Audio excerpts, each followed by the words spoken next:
Mae'r galw am y we fyd eang yn tyfu ar raddfa enfawr. Ond mae yna un broblem fach.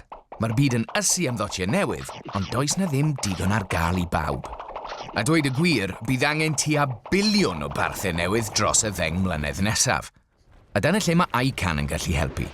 Nhw sy'n rheoli parthau rhyngrwyd y byd. Mae wedi penderfynu llunio rhai newydd, a hynny ar frys. Felly yn cychwyn yn 2014, bydd gan wledydd a phrif ddinasoedd eu parthau eu hunain, debyg I .China, .Tokyo, .Berlin, .Paris a .London.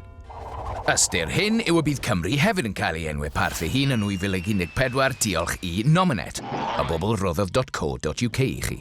Dywedwch siwmai wrth .Cymru a .Wales. Felly gallwch fod yn falch I fod yn Gymru ar-lein. Mae'r creaduriaid bach yma yn ysu am gael ei rhyddhau, ond bydd y parthau newydd yn cael ei rhyddhau gam wrth gam yn ystod y flwyddyn.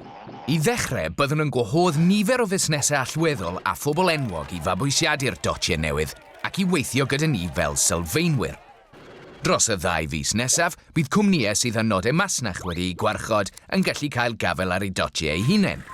Wedyn, bydd cwmnïau eraill sydd â diddordebau busnes yng Nghymru yn gallu bachu ar eu rhai nhw hefyd. Cyn I ni gynnal ocsiwn I werthu rhai o'n henwau parth aur. Ar ddydd Gwyl Dewi 2015 bydd y farchnad yn agor I bob copa walltog yng Nghymru.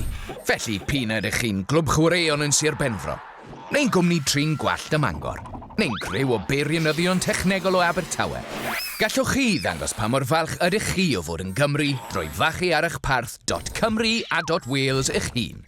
I gael gwybod sut I gael eich dot eich hun, ewch I ein cartref ar-lein.org.uk.